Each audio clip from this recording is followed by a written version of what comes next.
നമസ്കാരം. ഈ ദിവസത്തെ സമഗ്ര വാർത്തകളുമായി വാർത്താ സന്ധ്യ ആരംഭിക്കുന്നു. എല്ലാ പ്രേക്ഷകർക്കും സ്വാഗതം. ഞാൻ പ്രവിത ലക്ഷ്മി. വിശദമായ വാർത്തകളിലേക്ക്. സംസ്ഥാനത്തെ ബിജെപിയുടെ തിരഞ്ഞെടുപ്പ് പ്രചാരണങ്ങൾക്ക് തുടക്കം കുറിച്ച പ്രധാനമന്ത്രി അഴിമതിയും വികസന വിരോധവും നയമാക്കിയ LDF, UDF മുന്നണികളെ തൂത്തെറിയണമെന്നും ബിജെപി സർക്കാരിനെ തിരഞ്ഞെടുക്കാൻ ശരിയായ അവസരമാണ് ഇതെന്നും നരേന്ദ്രമോദി പറഞ്ഞു. ശബരിമല സ്വർണ്ണക്കൊള്ളക്കാരെ ജയിലിൽ അടയ്ക്കുമെന്ന് പ്രഖ്യാപിച്ച മോദിയുടെ പ്രസംഗത്തിൽ പക്ഷേ ഒരിടത്തും തിരുവനന്തപുരം നഗരത്തിന് വേണ്ടിയുള്ള വികസന പദ്ധതികൾ ഉണ്ടായില്ല. വരാനിരിക്കുന്ന നിയമസഭാ തെരഞ്ഞെടുപ്പ് ലക്ഷ്യമിട്ടുള്ള കൃത്യമായ രാഷ്ട്രീയ പ്രസംഗമാണ് പ്രധാനമന്ത്രി നരേന്ദ്രമോദി പുത്തരിക്കണ്ടം മൈതാനിയിൽ നടത്തിയത്. LDFനെയും UDFനെയും വിമർശിച്ച മോദി വികസിത ഭാരതത്തിൽ കേരളം അവിഭാജ്യ ഘടകമാണെന്ന് എടുത്തു പറഞ്ഞു. വികസിത കേരളത്തിന് ഡബിൾ എഞ്ചിൻ സർക്കാർ കൂടിയേ തീരുവെന്ന് പറഞ്ഞ മോദി BJPയെ തിരഞ്ഞെടുക്കേണ്ട ആവശ്യകതയും ഊന്നി പറഞ്ഞു. अब केरला को नई पॉलिटिक्स चाहिए. केरला को विकसित बनाने के लिए अब BJP को डिसाइसिव मैंडेट चाहिए. कांग्रेस आज माओवादियों से ज्यादा कम्युनिस्ट और मुस्लिम लीग से भी ज्यादा कम्युनल हो गई है. MMC यानी मुस्लिम लीगी माओवादी कांग्रेस कहा जा रहा है. നിയമസഭാ തെരഞ്ഞെടുപ്പിൽ BJP ഉന്നയിക്കുന്ന പ്രധാന വിഷയങ്ങൾ വികസന മുരടിപ്പും ശബരിമല സ്വർണ്ണക്കൊള്ളയുമായിരിക്കുമെന്നതിന്റെ വ്യക്തമായ സൂചനയും മോദിയുടെ പ്രസംഗത്തിലുണ്ട്. अब यहां गोल्ड के चोरी होने की खबरें आ रही है. मंदिर में से, भगवान के पास से गोल्ड की चोरी, सोने की चोरी. मैं एक बात स्पष्ट कहना चाहता हूं. यहां BJP सरकार बनते ही आरोपों की पूरी जांच होगी और दोषियों की जगह जेल में होगी और ये मोदी की गारंटी है. എന്നാൽ തിരുവനന്തപുരം നഗരസഭയുടെ വികസന രേഖ അവതരിപ്പിക്കുന്ന BJPയുടെ വാഗ്ദാനം പ്രധാനമന്ത്രി നടപ്പാക്കിയില്ല. തിരുവനന്തപുരത്തെ രാജ്യത്തിനാകെ മാതൃകയാക്കുന്ന നഗരമായി മാറ്റുമെന്നും അതിന് പിന്തുണ നൽകുമെന്നും മാത്രമാണ് പ്രധാനമന്ത്രി പ്രസംഗിച്ചത്. പ്രത്യേക പദ്ധതി പ്രഖ്യാപിക്കാത്തത് വാഗ്ദാന ലംഘനമാണെന്ന വിമർശനം ഉയർന്നു കഴിഞ്ഞു. 24 തിരുവനന്തപുരം. കോൺഗ്രസും മുസ്ലിം ലീഗും കേരളത്തെ വർഗീയ പരീക്ഷണശാലയാക്കിയെന്ന പ്രധാനമന്ത്രിയുടെ പ്രസ്താവനയ്ക്കെതിരെ പ്രതിപക്ഷം. കോൺഗ്രസിന്റെയും UDFന്റെയും മതേതര കാഴ്ചപ്പാടിന് മോദിയുടെ സർട്ടിഫിക്കറ്റ് വേണ്ട എന്ന് VD സതീശൻ. കേരളത്തിന്റെയും മുസ്ലിം ലീഗിന്റെയും ചരിത്രം പ്രധാനമന്ത്രി പഠിക്കണമെന്ന് KC വേണുഗോപാൽ പറഞ്ഞു. കേരളത്തിനുള്ള കേന്ദ്രവിഹിതം വെട്ടിക്കുറച്ചതിൽ പ്രധാനമന്ത്രിയുടെ ചോദ്യങ്ങളുമായി സമൂഹമാധ്യമങ്ങളിൽ കേരള ആസ്ക് മോദി ക്യാമ്പയിൻ. വികസനത്തെ സംബന്ധിച്ച് ഒരക്ഷരം പോലും മിണ്ടാൻ പ്രധാനമന്ത്രി തയ്യാറായില്ല എന്ന് മന്ത്രി V ശിവൻകുട്ടി വിമർശിച്ചു. തിരുവനന്തപുരത്തെ പ്രധാനമന്ത്രി നരേന്ദ്രമോദിയുടെ പ്രസംഗത്തിനെതിരെ കോൺഗ്രസ് രംഗത്ത്. കേരളത്തിൽ BJPയുടെ തെരഞ്ഞെടുപ്പ് അജണ്ട വർഗീയത മാത്രമാണെന്ന് വ്യക്തമായെന്ന് പ്രതിപക്ഷ നേതാവ് VD സതീശൻ കുറ്റപ്പെടുത്തി. കോൺഗ്രസിന്റെയും UDFന്റെയും മതേതര കാഴ്ചപ്പാടിന് മോദിയുടെ സർട്ടിഫിക്കറ്റ് വേണ്ടെന്നും പ്രതിപക്ഷ നേതാവ് പറഞ്ഞു. കേരളത്തിന്റെയും മുസ്ലിം ലീഗിന്റെയും ചരിത്രം പ്രധാനമന്ത്രി പഠിക്കണമെന്ന് AICC general secretary KC Venugopal പറഞ്ഞു. കേരളത്തിൽ വന്ന് വർഗീയത മാത്രം വിളമ്പാനായിട്ടൊരു പ്രധാനമന്ത്രി വരുന്നത് അങ്ങേയറ്റം നാണക്കേടാണ്. കേരളത്തിന്റെ ചരിത്രം ആദ്യം പ്രധാനമന്ത്രി പഠിക്കണം. കേരളത്തിലെ മുസ്ലിം ലീഗിന്റെ ചരിത്രവും പഠിക്കണം. കേരളത്തിനുള്ള വിഹിതവും മുണ്ടക്കൈ ചൂരൽമല സഹായവും ചൂണ്ടിക്കാട്ടി കേരള ആസ്ക് മോദി എന്ന ഹാഷ്ടാഗോടെ പ്രധാനമന്ത്രി നരേന്ദ്രമോദിയോട് ചോദ്യങ്ങളുമായി സോഷ്യൽ മീഡിയ ക്യാമ്പയിൻ. മുൻ ധനമന്ത്രിയും CPIM നേതാവുമായ ഡോക്ടർ TM തോമസ് ഐസക് ഉൾപ്പെടെ ചോദ്യങ്ങളുമായി രംഗത്തെത്തി. വാഗ്ദാനങ്ങളുമായി BJP നിറഞ്ഞു നിന്നെങ്കിലും വികസനത്തെ സംബന്ധിച്ച് ഒരക്ഷരം പോലും മിണ്ടാൻ പ്രധാനമന്ത്രി തയ്യാറായില്ലെന്ന് മന്ത്രി V ശിവൻകുട്ടി കുറ്റപ്പെടുത്തി. തിരുവനന്തപുരത്തിന് ഒരു വികസന പദ്ധതിയും പ്രഖ്യാപിക്കാത്തതിനു പിന്നിൽ BJP ഗ്രൂപ്പിസമോ അതോ VV രാജേഷിനോടുള്ള എതിർപ്പോ എന്നും മന്ത്രി. BJPയിലെ ഗ്രൂപ്പിസമാണോ മേയറെ ഒഴിവാക്കിയതിന് പിന്നിൽ, അതോ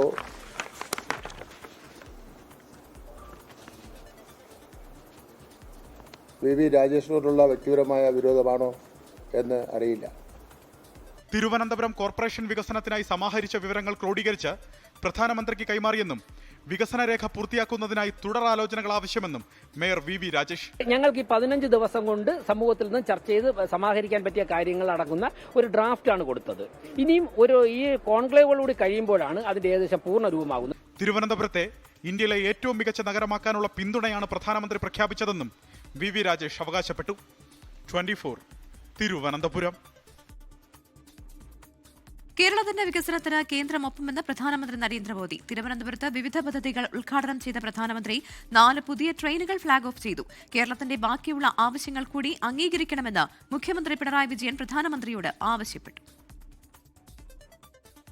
രാവിലെ 10 മണിയോടെ തിരുവനന്തപുരത്തെത്തിയ പ്രധാനമന്ത്രി നരേന്ദ്രമോദിയെ ഗവർണർ രാജേന്ദ്ര വിശ്വനാഥ് അർലേക്കറും മുഖ്യമന്ത്രി പിണറായി വിജയനും ചേർന്ന് സ്വീകരിച്ചു. പിന്നാലെ റോഡ് ഷോയായി പുത്തരിക്കണ്ടം വേദിയിലേക്ക്.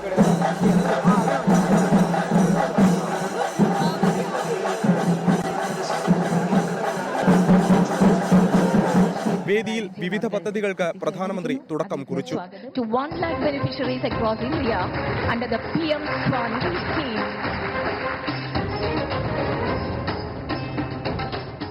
തിരുവനന്തപുരം താമ്പരം, തിരുവനന്തപുരം ഹൈദരാബാദ്, നാഗർകോവിൽ മംഗളൂരു അമൃത് ഭാരത് ട്രെയിനുകളും ഗുരുവായൂർ തൃശൂർ പാസഞ്ചർ ട്രെയിനും പ്രധാനമന്ത്രി ഫ്ളാഗ് ഓഫ് ചെയ്തു. ദക്ഷിണേന്ത്യയിലുടനീളമുള്ള കണക്ടിവിറ്റി ഗണ്യമായി വർദ്ധിപ്പിക്കുന്ന 3 അമൃത് ഭാരത് എക്സ്പ്രസ് ട്രെയിനുകൾ ഉൾപ്പെടെ 4 ട്രെയിൻ സർവീസുകളാണ് ബഹുമാനപ്പെട്ട പ്രധാനമന്ത്രി ഇപ്പോൾ ഫ്ളാഗ് ഓഫ് ചെയ്തത്. കേരളത്തിന്റെ വികസനത്തിന് ഇന്നു മുതൽ പുതിയ ദിശാബോധമെന്ന പ്രധാനമന്ത്രി.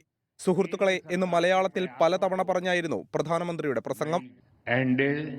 सुहृतगढ़े विकसित भारत बनाने के लिए आज पूरा देश एकजुट होकर प्रयास कर रहा है. विकसित भारत के निर्माण में हमारे शहरों की बहुत बड़ी भूमिका है. മുഖ്യമന്ത്രി പിണറായി വിജയൻ കേന്ദ്രത്തിന് നന്ദി പറഞ്ഞു. കേരളത്തിന്റെ മറ്റ് ആവശ്യങ്ങൾ കൂടി പരിഗണിക്കണമെന്ന് മുഖ്യമന്ത്രി. This is a cherished moment of satisfaction to the state government, as we have been consistently seeking the union government's green signal for many of these projects. I take this opportunity to express our sincere gratitude to the Honorable Prime Minister for having cleared these projects. Governor Rajendra Vishwanath അർലേക്കറും കേന്ദ്ര സംസ്ഥാന മന്ത്രിമാരും ജനപ്രതിനിധികളും ചടങ്ങിൽ പങ്കെടുത്തു. 24 തിരുവനന്തപുരം. ശബരിമല സ്വർണ്ണക്കൊള്ളയുമായി ബന്ധപ്പെട്ട് register ചെയ്ത 2 കേസുകളിലും മുൻ അഡ്മിനിസ്ട്രേറ്റീവ് ഓഫീസർ മുരാരി ബാബുവിന് ജാമ്യം. ദ്വാരപാലക, കട്ടിളപ്പാളി കേസുകളിലാണ് ബാബുവിന് ജാമ്യം ലഭിച്ചത്.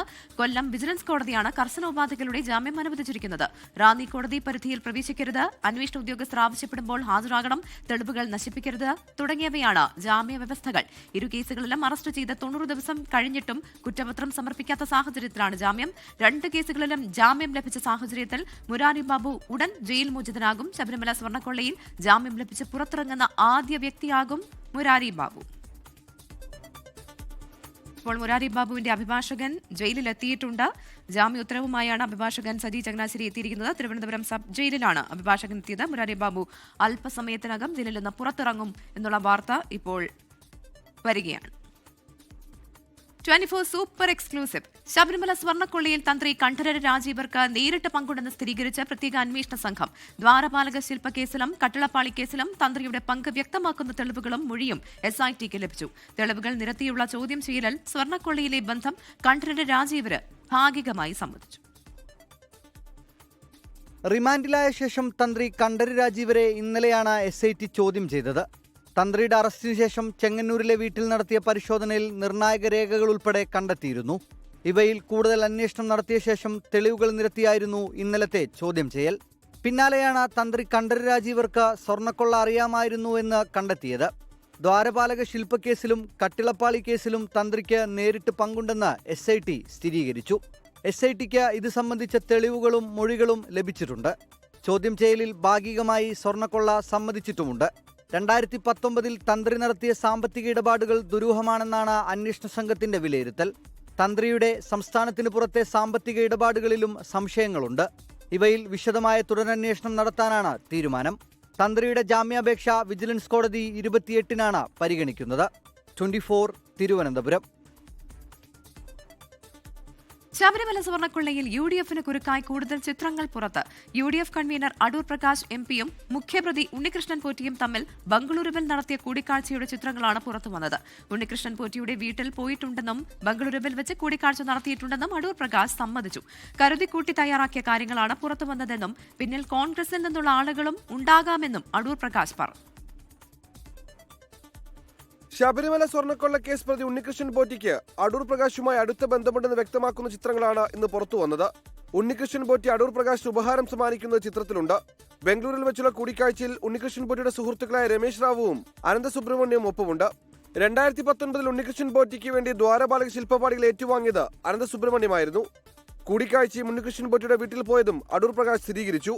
കൊള്ളസംഘത്തിലുള്ള ആളെന്ന് അറിഞ്ഞല്ല കൂടിക്കാഴ്ചയും വീട്ടിലെ സന്ദർശനമെന്നും അടൂർ പ്രകാശിന്റെ വിശദീകരണം. നേരത്തെ ഇയാൾ എവിടെയുള്ള ആളാണെന്നോ ഇയാൾ ഏത് തരത്തിലുള്ള ഈ കൊള്ളസംഘക്കാരനാണെന്നോ ഒന്നും ഞാൻ അറിഞ്ഞുകൊണ്ടല്ലോ. എൻ്റെ ഓർമ്മ എന്താണെന്ന് ചോദിച്ചാൽ അദ്ദേഹത്തിൻ്റെ സഹോദരിയുടെ മകളുടെ എന്തോ ചടങ്ങ്, അതാണ് ഈ വെഞ്ഞാറമൂട്ടി ഞാൻ പോയി എന്ന് പറയുന്നത്. വെഞ്ഞാറമൂട്ടി പോയി എന്ന് പറഞ്ഞാൽ അതിൻ്റെ ഒരു ഇൻവിറ്റേഷനാണ് തന്നതെന്നാണ് എൻ്റെ ഒരു ഓർമ്മ. തനിക്കെതിരെ സെറ്റ് ചെയ്ത കാര്യങ്ങളാണ് പുറത്തു വന്നതെന്നും അടൂർ പ്രകാശ്. കോൺഗ്രസിനുള്ളിലെ ആളുകളുമാകാം ഇതിന് പിന്നിൽ. പലപ്പോഴും ഇത് അനുഭവിച്ചിട്ടുള്ള ഒരാളെന്നുള്ള നിലയിൽ കോൺഗ്രസിനുള്ളിലുള്ളവരുമുണ്ട്, അല്ലാതുള്ളവരുമുണ്ട് എന്ന് ഞാൻ പറയേണ്ടതായിട്ടുണ്ട്. ഞാനതിനെ ആരെയും കുറ്റപ്പെടുത്തുന്നില്ല. ഫോട്ടോ എടുത്ത് എല്ലാവരും പ്രതികളാകുമോ എന്നാണ് വിവാദത്തിൽ പ്രതിപക്ഷ നേതാവ് വി ഡി സതീശിന്റെ പ്രതികരണം. ഇത് ഗവൺമെന്റ് ഭരിക്കുമ്പോൾ LDFന്റെ ദേവസ്വം ബോർഡ് ഉള്ളപ്പോൾ LDF ഗവൺമെന്റ് ഉള്ളപ്പോൾ ശബരിമലയിൽ നടന്ന സ്വർണ്ണക്കൊള്ളയല്ലേ? അതിനെന്താ ബാക്കിയുള്ളവരെ കണക്ട് ചെയ്യുന്നത്? അവർക്ക് എന്താ ബന്ധമുള്ളത്? ഇന്നലെ മുൻ ദേവസ്വം മന്ത്രി കടകംപള്ളി സുരേന്ദ്രനും ഉണ്ണികൃഷ്ണൻ പോറ്റിയും തമ്മിലുള്ള കൂടിക്കാഴ്ചയുടെ ചിത്രങ്ങൾ പുറത്തു വന്നിരുന്നു. 24 തിരുവനന്തപുരം. തദ്ദേശ തെരഞ്ഞെടുപ്പോടെ വെൽഫെയർ പാർട്ടിയുമായുള്ള ബന്ധം അവസാനിച്ചുവെന്ന് മുസ്ലിം ലീഗ് സംസ്ഥാന അധ്യക്ഷൻ പാണക്കാട് സയ്യിദ് സാദിഖ് അലി ശിഹാബ് തങ്ങൾ. മതേതരത്വത്തിന് തടസ്സം നിൽക്കുന്ന നിലപാടിലേക്ക് മുസ്ലിം ലീഗ് പോകില്ല എന്നും സാദിഖ് അലി തങ്ങൾ പറഞ്ഞു. വെൽഫെയർ പാർട്ടിയുമായിട്ടുള്ള ത്രിതല പഞ്ചായത്ത്, അതിപ്പോൾ അതിനുള്ള ബന്ധം ത്രിതല പഞ്ചായത്ത് തിരഞ്ഞെടുപ്പുണ്ടായതാണ്. ചിലയിടത്തൊക്കെ ബന്ധമായിട്ടില്ല, സഖ്യത്തിനൊന്നും വന്നിട്ടില്ല.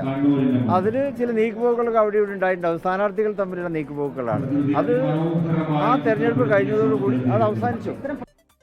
കേരളത്തിലെ നിയമസഭാ തെരഞ്ഞെടുപ്പ് ഒരുക്കങ്ങൾ വേഗത്തിലാക്കാൻ കോൺഗ്രസ് സംസ്ഥാന നേതൃത്വത്തോട് ഹൈക്കമാൻഡ്.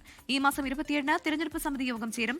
ഗുരുവായൂർ, പട്ടാമ്പി സീറ്റുകളും കളമശ്ശേരി, കൊച്ചി സീറ്റുകളും മുസ്ലിം ലീഗുമായി വെച്ചുമാറാനും ധാരണയായി. കളമശ്ശേരിയിൽ മുഹമ്മദ് ഷിയാസ് ആയിരിക്കും സ്ഥാനാർത്ഥി.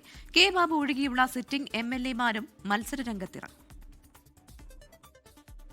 നിയമസഭാ തെരഞ്ഞെടുപ്പിനുള്ള സ്ഥാനാർത്ഥി നിർണയം, സീറ്റ് വിഭജനം, പ്രചാരണം എന്നിവ വേഗത്തിലാക്കാനാണ് കോൺഗ്രസ് ഹൈക്കമാൻഡ് KPCCയോട് നിർദ്ദേശിച്ചത്. ഹൈക്കമാൻഡുമായുള്ള കൂടിക്കാഴ്ചയ്ക്ക് മുൻപ് KPCC നേതാക്കൾ സംഘടനാ ജനറൽ സെക്രട്ടറി KC വേണുഗോപാലിന്റെ വസതിയിൽ നിർണായക ചർച്ച നടത്തി. ചർച്ചയിൽ ഗുരുവായൂർ, പട്ടാമ്പി സീറ്റുകളും കളമശ്ശേരി, കൊച്ചി സീറ്റുകളും മുസ്ലിം ലീഗുമായി വെച്ചുമാറാൻ ധാരണയായി. ഗുരുവായൂരിൽ TN പ്രതാപൻ സ്ഥാനാർത്ഥിയായേക്കും. കളമശ്ശേരിയിൽ മത്സരരംഗത്തിറങ്ങുക മുഹമ്മദ് ഷിയാസ്.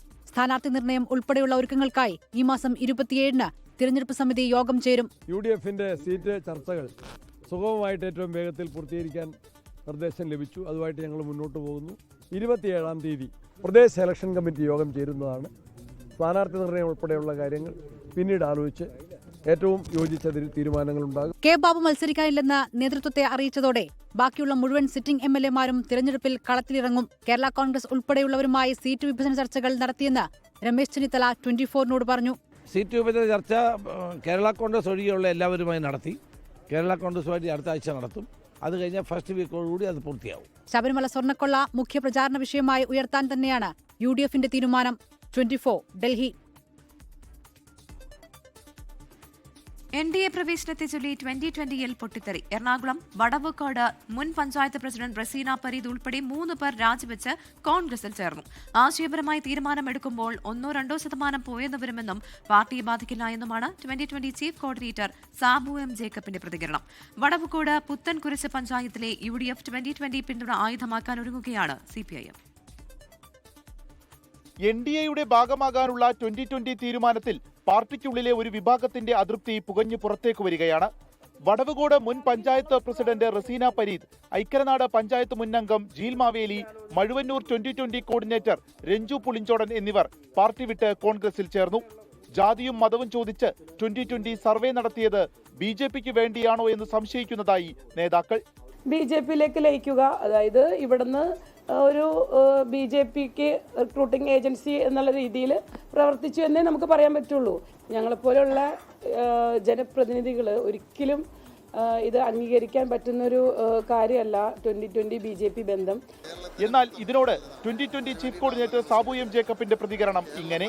ആശയപരമായിട്ട് ചിലപ്പോൾ തീരുമാനം എടുക്കുമ്പോൾ 99% നമ്മുടെ കൂടെ നിൽക്കും, 1%, 2% പോകും. അതെല്ലാ പാർട്ടിയിലും ഉണ്ടാവും. അതൊക്കെ 2020 ബാധിക്കില്ല. അതൊക്കെ നമ്മളെ ബാധിക്കുന്ന പ്രശ്നമല്ല. ഇതിനിടെ വടവുകോട് പുത്തൻകുരിശ് പഞ്ചായത്തിലെ UDF ഭരണസമിതിക്കുള്ള 2020 പിന്തുണ ആയുധമാക്കി CPIM രംഗത്തെത്തി. അല്ലെങ്കിൽ ഇന്നലെ മുതൽ വടവോട് പുത്തൻകുരിശ് NDA മുന്നണിയുടെ പിന്തുണയോട് കൂടിയാണ് Congress ഭരിച്ചുകൊണ്ടിരിക്കുന്നത്.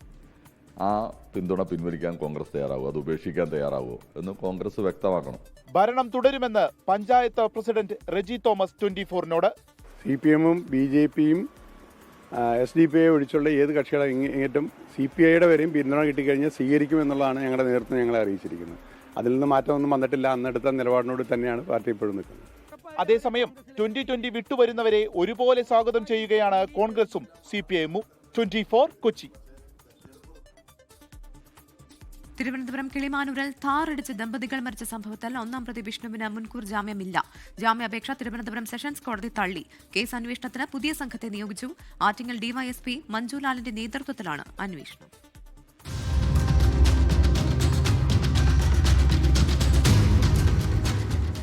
Attingal DYSP Manjulal, Venjaramoodu CI Azad Abdul Kalam, Pangode CI Jinesh എന്നിവരടങ്ങിയ സംഘമാണ് കേസ് അന്വേഷിക്കുക.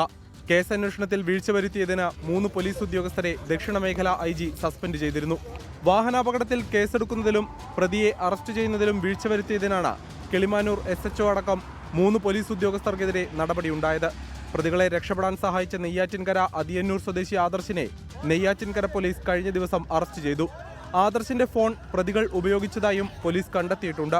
കേസിലെ പ്രതി വിഷ്ണുവിന്റെ ജാമ്യാപേക്ഷ തിരുവനന്തപുരം സെഷൻസ് കോടതി തള്ളി. മനഃപൂർവ്വമായ നരഹത്യയ്ക്ക് കേസെടുത്ത് ദിവസങ്ങൾ പിന്നിടുമ്പോഴും വിഷ്ണു ഒളിവിൽ തുടരുകയാണ്. വിഷ്ണുവിനെ കൂടാതെ വാഹനത്തിലുണ്ടായ 2 പേരും ഒളിവിലാണ്. ഇവർ തമിഴ്നാട്ടിലേക്ക് കടന്നുവെന്ന വിവരത്തിന്റെ അടിസ്ഥാനത്തിൽ പോലീസ് അന്വേഷണം ഊർജിതമാക്കി. 24 തിരുവനന്തപുരം. തന്റെ കുടുംബം തകർത്തത് ഉമ്മൻചാണ്ടിയാണെന്ന മന്ത്രി KB ഗണേഷ് കുമാറിന്റെ ആരോപണത്തിൽ വിമർശനം ശക്തമാക്കി കോൺഗ്രസ്. ഗണേഷ് കുമാർ പ്രസ്താവന പിൻവലിച്ച് മാപ്പ് പറയണമെന്ന് നേതാക്കൾ ആവശ്യപ്പെട്ടു. ചാണ്ടി ഉമ്മൻ MLA പത്തനാപുരത്ത് നടത്തിയ പ്രതികരണത്തോടെയാണ് വിവാദങ്ങൾക്ക് തുടക്കമായത്. ഉമ്മൻചാണ്ടിയെ സോളാർ കേസിൽ വേട്ടയാടിയത് KB ഗണേഷ് കുമാർ എന്നായിരുന്നു ചാണ്ടി ഉമ്മന്റെ പരാമർശം. ഇതിനു മറുപടിയായിട്ടായിരുന്നു KB ഗണേഷ് കുമാറിന്റെ ആരോപണം. ഉമ്മൻചാണ്ടി ദ്രോഹിച്ചതിന് കണക്കില്ലെന്നും മക്കളിൽ നിന്ന് തന്നെ അകറ്റിയതിലും പങ്കുണ്ടെന്നുമായിരുന്നു ഗണേഷ് കുമാറിന്റെ കുറ്റപ്പെടുത്തൽ. ഈ പ്രതികരണത്തിനെതിരെയാണ് കോൺഗ്രസ് നേതാക്കൾ രംഗത്തു വന്നത്. പ്രസ്താവന പിൻവലിച്ച് ഗണേഷ് കുമാർ മാപ്പ് പറയണമെന്ന് നേതാക്കൾ. മന്ത്രി ഗണേഷ് കുമാർ അദ്ദേഹത്തിന്റെ ആ പ്രസ്താവന പിൻവലിച്ച് പൊതുസമൂഹത്തോട് മാപ്പ് പറയണമെന്നാണ് എൻ്റെ അഭ്യർത്ഥന. ഉമ്മൻചാണ്ടി അദ്ദേഹത്തിന്റെ ജീവിതം തകർക്കാൻ ഒരിക്കലും ശ്രമിച്ചിട്ടില്ല. മന്ത്രി ഗണേഷ് കുമാർ ഓലപ്പാമ്പ് കാണിച്ച് ആരെയും പേടിപ്പിക്കാൻ നോക്കണ്ട. അദ്ദേഹത്തിന്റെ സംസാരത്തിന്റെ ധ്വനി ഒട്ടും ശരിയല്ല. അദ്ദേഹം ഭീഷണിപ്പെടുത്തുകയാണ്. ഉമ്മൻചാണ്ടിയുടെ പൊതുജീവിതം കേരളത്തിലെ ജനങ്ങളുടെ മുന്നിൽ തുറന്ന പുസ്തകമാണ്. തെരഞ്ഞെടുപ്പ് അടുക്കുമ്പോൾ ആരോപണം ഉന്നയിക്കുന്നത് രാഷ്ട്രീയ ലക്ഷ്യത്തോടെയെന്നായിരുന്നു ചാണ്ടി ഉമ്മന് KB ഗണേഷ് കുമാറിന്റെ മറുപടി. വിവിധ ബ്യൂറോകൾക്കൊപ്പം ന്യൂസ് ഡെസ്ക് 24. തന്റെ കുടുംബം തകർത്തത് ഉമ്മൻചാണ്ടിയാണെന്ന മന്ത്രി KB ഗണേഷ് കുമാറിന്റെ ആരോപണത്തിന് മറുപടിയുമായി ചാണ്ടി ഉമ്മൻ MLA. ഗണേഷിന്റേത് നാക്കുപിഴയായിരിക്കാം. പറഞ്ഞത് ശരിയാണോ എന്ന് ഗണേഷ് കുമാർ പരിശോധിക്കട്ടെ എന്നും കൂടുതൽ വിവാദത്തിന് തയ്യാറല്ല എന്നും ചാണ്ടി ഉമ്മൻ പറഞ്ഞു. എന്റെ പിതാവ് അദ്ദേഹമില്ല. എന്നിൽ അദ്ദേഹം എന്റെ പിതാവിനെ കാണുന്നോന്നറിയില്ല.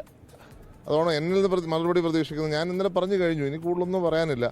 എല്ലാം കൃത്യമായി ഞാൻ പറഞ്ഞു. അദ്ദേഹത്തിൻ്റെ മനസാക്ഷിയോട് അദ്ദേഹം ചോദിക്കട്ടെ എന്ന് ഞാൻ പറഞ്ഞു കഴിഞ്ഞു. ഇത് കൂടുതലൊന്നും എനിക്ക് പറയാനില്ല. ഇത് കൂടുതലൊരു വിവാദത്തിലേക്ക് ഞാൻ തയ്യാറല്ല. മനസ്സിലായോ? കാരണം എൻ്റെ പിതാവിനെ ഇതിലേക്ക് ഞാൻ കൂടുതൽ ഒരു വിവാദത്തിലേക്ക് ഞാൻ വലിച്ചഴിക്കാൻ ആഗ്രഹിക്കുന്നില്ല. നോക്കാം ചില വാർത്തകൾ ചുരുക്കത്തിൽ. കേരളത്തിൽ സെൻസസ് കണക്കെടുപ്പ് ജൂലൈയിൽ സർക്കാർ വിജ്ഞാപനം പുറത്തിറക്കി. ജൂലൈ 1 മുതൽ 31 വരെ കണക്കെടുപ്പ്. 2021 സെൻസസ് വൈകിയത് കോവിഡ് വ്യാപനം മൂലം. MT വാസുദേവൻ നായരുടെ ആദ്യ ഭാര്യയെക്കുറിച്ച് എഴുതിയ പുസ്തകത്തിനെതിരെ കുടുംബം. ദീദി ദാമോദരനും H മുക്കുട്ടിയും ചേർന്നെഴുതിയ പുസ്തകം അർത്ഥസത്യവും അടിസ്ഥാനരഹിതവുമെന്ന് മക്കൾ. ചരിത്രക്കുതിപ്പ് നടത്തി വീണ്ടും സ്വർണവും വെള്ളിയും. സ്വർണവില പവന് 3960 രൂപ കൂടി 1,17,120 രൂപയിലെത്തി. വെള്ളിവിലയും കുതിക്കുന്നു. ഡോളറിനെതിരെ രൂപയുടെ തകർച്ച തുടരുന്നു. പാലക്കാട് കഞ്ചിക്കോട് യുവാവ് ജീവനൊടുക്കിയത് ലോൺ ആപ്പിൽ നിന്നുള്ള ഭീഷണിയെ തുടർന്നെന്ന ആരോപണം. മരിച്ച നിലയിൽ കണ്ടെത്തിയത് മേനോൻ പാറ സ്വദേശി അജീഷിനെ. മലപ്പുറത്ത് തെരുവുനായ ആക്രമണം. ചങ്ങരംകുളത്ത് ആശുപത്രി ജീവനക്കാരിക്ക് പരുക്കേറ്റത് പള്ളിക്കര സ്വദേശി ഹൃദിക്ക്. ലോകത്തെവിടെയായാലും ഏത് സമയത്തും 24 വാർത്തകളും ഓഗ്മെന്റഡ് റിയാലിറ്റി പാക്കേജുകളും എക്സ്പ്ലെയിനറുകളും വിശദമായി കാണാൻ ഞങ്ങളുടെ യൂട്യൂബ് ചാനൽ നിങ്ങൾക്ക് സബ്സ്ക്രൈബ് ചെയ്യാം.